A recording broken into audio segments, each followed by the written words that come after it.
मेरा नाम संजुक्ता बासु है। आज के मेरे ब्लॉग का विषय है पोस्ट ट्रूथ। पोस्ट ट्रूथ क्या है, इसको हिंदी में क्या कहते हैं, इसका मतलब क्या होता है और पॉलिटिक्स से इसका क्या संबंध है। इस शब्द का कोई सटीक हिंदी मुझे नहीं मालूम, जहाँ तक मैंने देखा है मुझे अभी तक नहीं मिला है। लेकिन अगर आप इसका हिंदी करना चाहें तो सरल शब्द में होगा सत्य से परे। सत्य से परे क्या मतलब? जो सत्य से भी ऊपर हो। जैसे हम बोलते हैं समय से परे, जैसे भगवान है, भगवान किसी समय के बंधन में नहीं होते हैं, वो समय से परे होते हैं। सृष्टि से परे, सृष्टि से पहले भी थे, सृष्टि के बाद भी है। तो उसी तरह सत्य से परे को हम पोस्ट ट्रूथ कहते हैं। तो सत्य, जब सत्य न रहे, जब झूठ और सच में कोई अंतर ना हो और जब सही और गलत का विचार तथ्य या ज्ञान से ना हो बल्कि भावनाओं या आधार पे हो, उसे पोस्ट ट्रूथ कहते हैं। अब जैसे मान लीजिए सफ़ेद ही होगा, काला तो नहीं हो जाएगा। जब सूरज ढल जाता है तो रात हो जाती है, ये सत्य है, इस सत्य को बदला नहीं जा सकता है। लेकिन पोस्ट ट्रूथ कुछ एक ऐसा आपको लगता है कि सत्य है, लेकिन ये इसलिए लग रहा है क्योंकि आप एक विचारधारा में हैं या आपकी भावनाएं आपको कह रही है कि ये सत्य है। पोस्ट ट्रूथ पे बहुत सारे एग्जाम्पल्स हैं और इसके बहुत सारे पहलू भी है पोस्ट ट्रूथ में। एक पहलू ये है कि पोस्ट ट्रूथ, क्योंकि कुछ भी सत्य नहीं है तो कुछ भी ठीक या गलत नहीं है। सही या गलत में हम अंतर करना भूल रहे हैं। हम मोरालिटी क्या है, कि क्या ये मोरल है, इमोरल है, उस पे भी अंतर करना भूल रहे हैं। आप देखते हो कि आजकल जिस चीज़ को हम समझते थे कि ये ज़रा सर गलत है, जैसे कि किसी की हत्या करना जरा सर गलत है, लेकिन आज पोस्ट ट्रूथ के एज में सत्य क्योंकि ख़त्म हो गया है, तो किसी की हत्या अगर गौ माता के नाम पे होती है तो भी एक तरह के ग्रुप ऑफ पीपल है जो कहते हैं हाँ ठीक हुआ, उसने गौ माता को कुछ करा या कुछ बोला तो उसको मार दिया गया, अच्छा हुआ। सभ्यता का जो आधार है, जो सत्य और नॉलेज, ज्ञान और सत्य की आधार होते हैं, वो आधार हमारा ख़त्म होता जा रहा है और ये बहुत ही चिंता की विषय है और इसके बारे में हमें सोचना चाहिए। विस्तार में जानने के लिए थोड़ा समझते हैं कि सत्य की खोज हम क्यों करते हैं, सत्य की संध्यान हम क्यों करते हैं। देखिए, सत्य, तथ्य, ज्ञान, इन विषयों पे यूरोपियन सभ्यता ने 13वीं सदी के आसपास सोचना शुरू करा। उससे पहले इंसान सिर्फ धार्मिक ग्रंथों में सत्य की खोज करते थे। पृथ्वी का आधार ढूंढते हैं कि ये पृथ्वी कहाँ से बना, कैसे बना, बादल क्यों गरजते हैं, बारिश क्यों होती है या भूकंप क्यों आता है। इन सबको समझने की जो चेष्टा होती थी वो धार्मिक ग्रंथों में ढूंढा जाता था। लेकिन जब साइंटिफिक रेवोल्यूशन हुआ 13वीं सदी के आसपास यूरोप में, तब लोगों को समझ में आया कि भगवान नहीं, ये नेचर से हो रहा है, इसके पीछे साइंस है।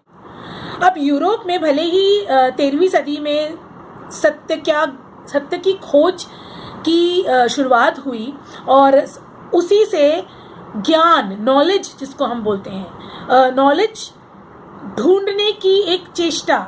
उससे पहले क्या होता था, जो भी चर्च ने बोल दिया वो मान लिया लोगों ने, जो भी वैटिकन के पोप ने बोल दिया वो मान लिया लोगों ने। इंसान को अपनी जिंदगी खुद बनाने की या अपनी सोच को खुद बनाने की क्षमता नहीं थी। जो भी ऊपर से उनको बोला जाता था as religious text, biblical text, वो सब लोग मान लेते थे एज सत्य मान लेते थे उसको। यूरोपियन सोसाइटी में भले ही 13वीं सदी में हो, हमारे हिंदू सभ्यता में वो सत्य की खोज का परंपरा बहुत पुराना है। हमारे संस्कृत श्लोका में है, देखिए, जैसे सत्यमेव जयते बोलते हैं या सत्यम शिवम सुंदरम। तो हमने सत्य को और भगवान को, देव परम जो सबसे ऊपर है, परम जो शक्तिशाली है, उसको हमने एक तरह से बोला कि यही जो सत्य है वही भगवान है और वही तुम्हारे मन का विचार है। तो इसके अलग अलग पहलू हैं। 19वीं सदी में जो यूरोपियन साइंस एंड टेक्नोलॉजी जो रेवोल्यूशन हुआ वही अब पूरे विश्व में सभ्यता का आधार बन गया है। तो इसी को हम मॉडर्निटी भी कहते हैं। इंसान एक के बाद एक मशीन बनाता गया, इंडस्ट्रियल रेवोल्यूशन हुआ, उसके बाद हम एक के बाद एक साइंटिफिक इन्वेंशंस करते रहे, तरह तरह के machines, computer, internet, cell phone, हम चाँद पे चले गए, हमने स्पेस रिसर्च करा। तो ये इस तरह की जो साइंटिफिक प्रोग्रेस होता रहा और अब हम 21st सेंचुरी में आ गए हैं। और इस तरह से प्रगति करते करते हमें हुआ एक तरह का थकावट। मॉडर्निज्म से जब लोग ऊब गए तो आया पोस्ट मॉडर्न युग में जो पहले मॉडर्न युग में था कि भावना कुछ नहीं है, अगर हम इसको देख सुन सकते हैं और काउंट कर सकते हैं और किसी थियोरी में बांध सकते हैं तो ही वो सत्य है, और अगर भाई तुम्हारे मन की क्या बात, वो तो कल बदल जाएगा, उसको हम सत्य नहीं मानेंगे। ये साइंटिफिक रेवोल्यूशन में ये साइंटिस्ट ने बोला था, पॉजिटिव साइंटिस्ट ने बोला था। लेकिन पोस्ट मॉडर्निज्म में लोगों ने बोला नहीं, लोगों की आप बीती और भावनाएं भी सत्य है। अब पोस्ट ट्रुथ जो है वो पोस्ट मॉडर्निज्म के दिशा में ही एक लंबी छलांग है। हुआ ये कि जैसे लोग साइंस और टेक्नोलॉजी से ऊब गए और मॉडर्निटी से ऊब गए, उसी तरह अब लोग सत्य से भी ऊब गए हैं। तो अब लोगों को लगता है भाड़ में जाए सत्य, जो मुझे ठीक लगे वही सत्य, बोलो क्या उखाड़ लोगे, जो मेरा मन करे वही सत्य है। ये है पोस्ट ट्रुथ। और पोस्ट मॉडर्न युग में दोबारा से आस्था, मतलब कि धर्म, रिलीजियन, फेथ, इन सब चीज़ों पे चर्चा होने लगा, स्पिरिचुअलिटी पे चर्चा होने लगा। लोग टेक्नोलॉजी करते करते अब लोगों में डिप्रेशन, लोगों में तरह तरह के मानसिकता जो है वो देखा गया कि भाई टेक्नोलॉजी कुछ भी कर लो, लोगों का मन जो है उसको ठीक करने के लिए सिर्फ साइंस काफ़ी नहीं है, स्पिरिचुअलिटी की भी ज़रूरत है, भगवान पे आस्था की भी ज़रूरत है। तो दोबारा से रिलीजियन और आस्था पे चर्चा शुरू हुआ और लोगों के आप बीती और लोगों की मन के विचारों पे भी उनको पे भी वैल्यू दिया गया। इस चीज़ का फ़ायदा इंटरनेट के युग में, सोशल मीडिया के युग में पॉलिटिक्स ने उठाया। जो पोस्ट ट्रुथ का समय आया जब इंसान को लगने लगा कि भाई जो मुझे ठीक लगे वही सत्य, इसके आगे पीछे मुझे ना कुछ सुनना है ना कुछ समझना है, मुझे नहीं पता। इसी वक्त आया internet, social media, Twitter, Facebook, जिस तरह के टूल्स, और आए मोदी, ट्रम्प जैसे लीडर्स, इन तरह के पॉलिटिकल लीडर्स, इनकी पर्सनालिटी बहुत स्ट्रांग है, इनकी मास अपील बहुत स्ट्रांग है, इनको करोड़ों लोग फॉलो करते हैं। इनको बस इतना करना है कि इन करोड़ों लोगों का मन जीतना है अपने पर्सनालिटी से, अपने भाषण से, और फिर इस भीड़ को तुम जो भी बोलोगे वो उसको सत्य मान लेगी। इंटरनेट के वजह से मीडिया डेमोक्रेटाइज हो गया। तो पहले ये था कि सिर्फ न्यूज़पेपर्स या एलीट मैगजीन्स या मेन स्ट्रीम मीडिया में लोग विचारों को रख सकते थे या उस विचारों को सुन सकते थे, लेकिन आज हर कोई दूसरा बंदा ट्विटर ज्वाइन कर सकता है, इंटरनेट पे आ सकता है और अपने विचार भी रख सकता है, और किस चीज़ को उसको सुनना है, किसको समझना है, ये डिसीजन वो खुद ले सकता है।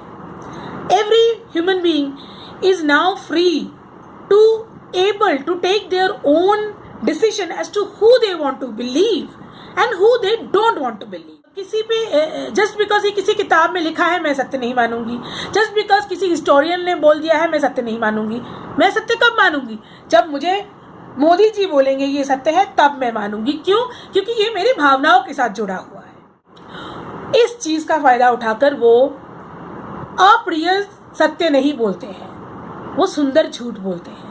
वो उन बातों को बोलते हैं और दोहराते हैं जो लोगों को अच्छा लगे, लोगों के मन को ठीक लगे, और लोग उसके आगे पीछे ज़्यादा सोचे नहीं।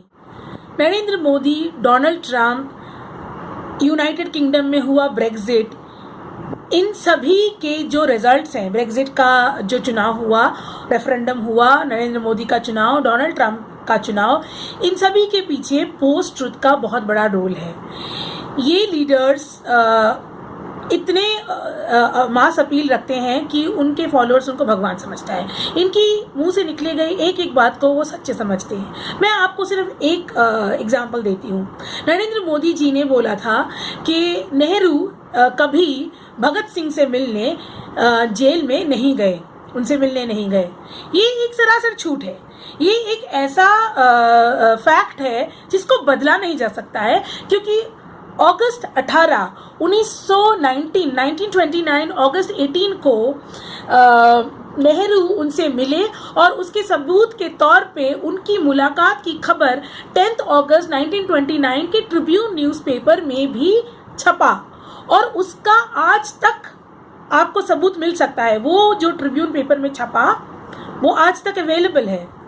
लेकिन मोदी जी ने बोल दिया तो उनके जो फॉलोअर्स है वो मोदी जी की ही बात को मानेंगे, और मैं कितनी भी बार आपको बोलूं कि ये झूठ है वो उसको नहीं मानेंगे।